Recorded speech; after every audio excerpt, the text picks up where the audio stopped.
Este podcast é um oferecimento de Construtora Vimarra 43 99993 0033, Londrina, Paraná. Grupo Predial, Gestão e Contabilidade para Condomínios 43 33 38 20 55, Londrina. BMEX Seguros e Planos de Saúde. WhatsApp 11 96931 1760. Atendemos em todo o Brasil.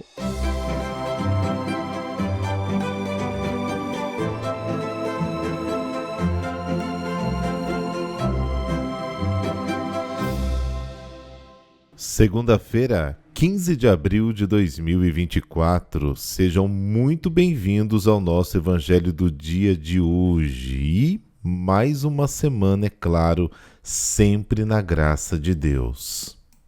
E hoje quero mandar um abraço para um casal que está completando 1 ano de vida matrimonial, a Alice e o Gabriel. Atualmente eles moram nos Estados Unidos, mas eles são de Boa Esperança, Minas Gerais. Parabéns e vida longa para o casal. Também os nossos cumprimentos para a doutora Nathalie Scherer. Deus abençoe muito também a sua vida. No Evangelho de hoje iniciamos a reflexão sobre o Sermão do Pão da Vida, João capítulo 6, que continua durante os próximos 6 dias até o final de semana. Depois da multiplicação dos pães, o povo segue Jesus, viu o sinal, ficou satisfeito e queria mais. Eles não se preocuparam em procurar o sinal ou o chamado de Deus que estava em tudo isso. Quando o povo encontrou Jesus na sinagoga de Cafarnaum, ele teve uma longa conversa com o povo, chamado Sermão do Pão da Vida. Não é propriamente um discurso, mas é um conjunto de 7 pequenos diálogos que explicam o significado da multiplicação dos pães, símbolo do novo êxodo e da Eucaristia.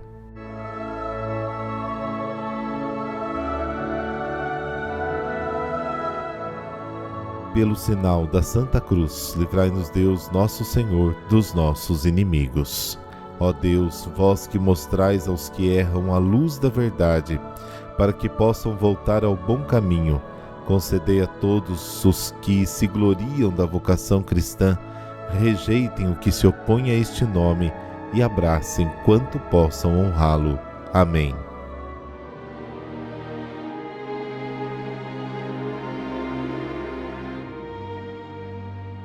João capítulo 6, versículos de 22 a 29. O Senhor esteja convosco, Ele está no meio de nós. Proclamação do Evangelho de Jesus Cristo segundo João.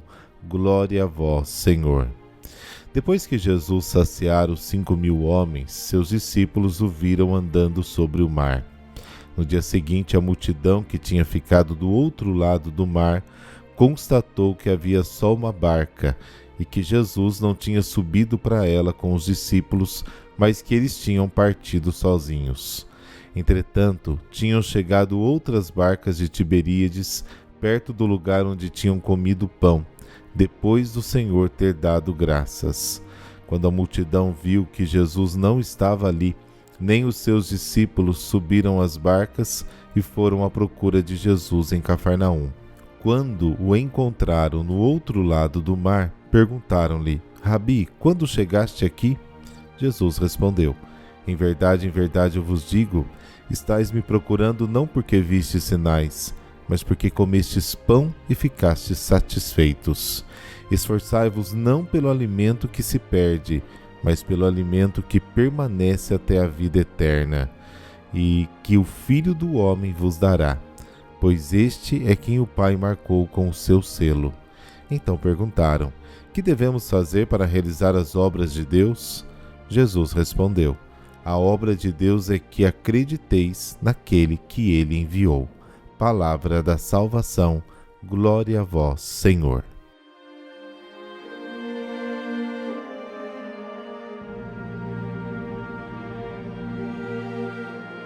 Essas pessoas que procuram Jesus parecem cheias de fé, mas na realidade não acreditam em Cristo.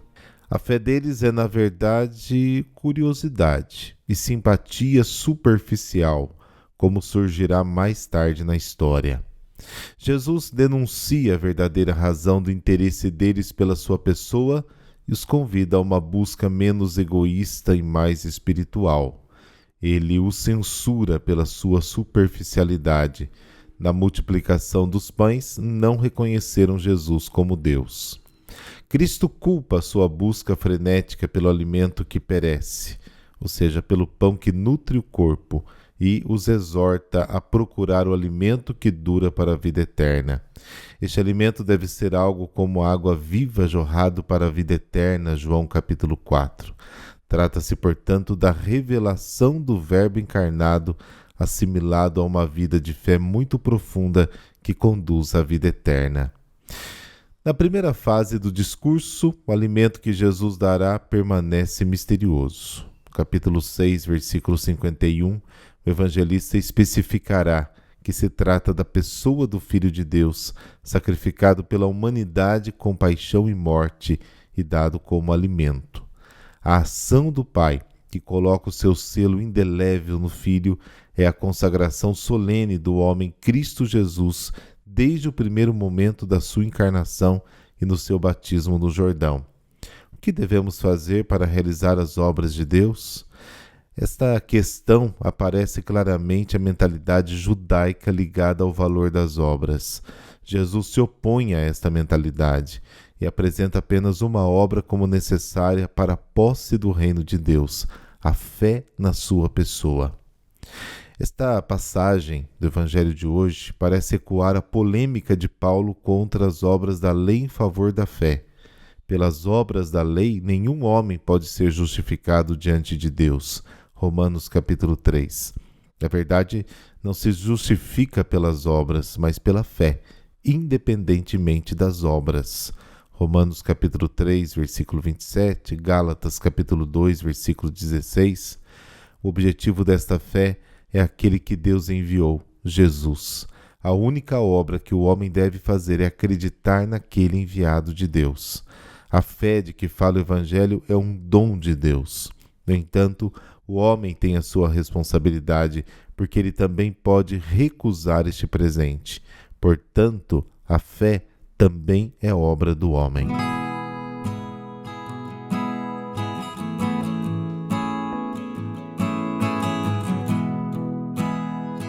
São Damião de Velster, patrono espiritual dos leprosos e marginalizados. Yosef nasceu no dia 3 de janeiro de 1840, numa pequena cidade da Bélgica. Cresceu em um lar católico de pequenos proprietários agrícolas. Foi o mais novo entre 7 irmãos. Ele viu 2 irmãs e seu irmão mais velho tornarem-se religiosos, esse último da congregação dos Sagrados Corações de Jesus e de Maria. Contrariando a expectativa do pai, que queria que ele se tornasse seu sucessor nos negócios familiares, Yosef sentiu chamado à vida religiosa.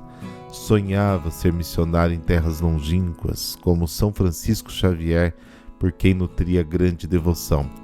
Tendo ingressado na mesma congregação do seu irmão, recebeu o nome religioso de Damião. Com 21 anos, Damião estava em Paris, terminando seus estudos teológicos, quando ouviu a palestra de um bispo do Havaí, em que ele falava dos problemas da região e tentava conseguir missionários para ir até lá. Uma epidemia de febre tifoide atingiu o colégio, e seu irmão, que se candidatara para ir em missão, adoeceu e não pôde ir. Damião, que ainda nem havia sido ordenado sacerdote, pediu insistentemente que fosse enviado para o Havaí. O desejo era tamanho que escreveu uma carta ao superior da Ordem do Sagrado Coração, que permitiu a sua partida. O corpo corrompe-se rapidamente, só a alma é importante, dizia São Damião. Bom, ele foi ordenado sacerdote e partiu numa viagem complicada que durou quase 5 meses, num prenúncio do Calvário que seria sua vida a partir de então. Após 8 anos de uma experiência desafiadora, mas fecunda entre os nativos do Havaí, algo de novo mudaria sua vida para sempre. Naquela época havia uma grande disseminação de lepra do arquipélago do Havaí, possivelmente oriundo dos imigrantes chineses que chegavam à região. Os nativos polinésios não tinham nenhuma resistência à bactéria que causa a lepra, doença considerada incurável na época e normalmente associada, de maneira completamente equivocada, à pobreza e aos hábitos morais reprováveis. Temendo uma proliferação em todo o território, o governo local tomou uma decisão duríssima. Decidiu levar os leprosos do Havaí à força para uma ilha a qual somente seria possível chegar ou sair de navio. Preocupado com as almas daqueles doentes, o bispo local sondou os sacerdotes para saber se alguém se voluntariava para ir à ilha Molokai, sabendo que quem se dispusesse estava assinando uma sentença de morte, já que o contágio era inevitável. 4 sacerdotes se apresentaram, dentre eles Damião, que foi escolhido para ir primeiro. Uma vez lá, ele se deparou com um cenário verdadeiramente infernal. Abandonados à própria sorte, quase 1000 leprosos, esse número variou muito ao longo dos anos, viviam na completa pobreza material e moral, entregues à devassidão, às drogas e ao crime. O primeiro ato do padre Damião foi celebrar uma missa numa capela ainda inacabada, com a participação de apenas 2 leprosos. À medida que o tempo foi passando, o padre Damião foi tomando consciência do imenso desafio que tinha pela frente. Movido pelo amor a Deus e pelo desejo de salvação das almas, ele foi para aqueles leprosos médico, carpinteiro, pedreiro, cozinheiro, professor, principalmente sacerdote, pai, pastor das almas. Quando chegou a Molokai, a situação era tão calamitosa que os mortos sequer eram enterrados. O padre Damião cavou e sepultou mais de 2.000 leprosos ao longo dos 15 anos que permaneceu na ilha. Construiu 300 cabanas, fez cerca de 2.000 caixões, organizou o cemitério, construiu uma igrejinha de alvenaria, um pequeno hospital, um pequeno canal para fazer chegar água potável para o povoado. Mais do que as obras, ele devolveu àquele povo o sentido de viver, tratando os leprosos sempre com amor e carinho. Após 10 anos de apostolado em Molokai, certa vez ele derramou água quente no pé e não sentiu nada. Era a comprovação de que havia contraído a lepra. Na homilia do domingo seguinte, deu a notícia aos seus fiéis leprosos da seguinte forma: nossa verdadeira pátria é o céu, para onde nós, os leprosos, estamos certos de ir muito em breve. Lá não haverá mais nem lepra, nem feiura, e seremos transfigurados.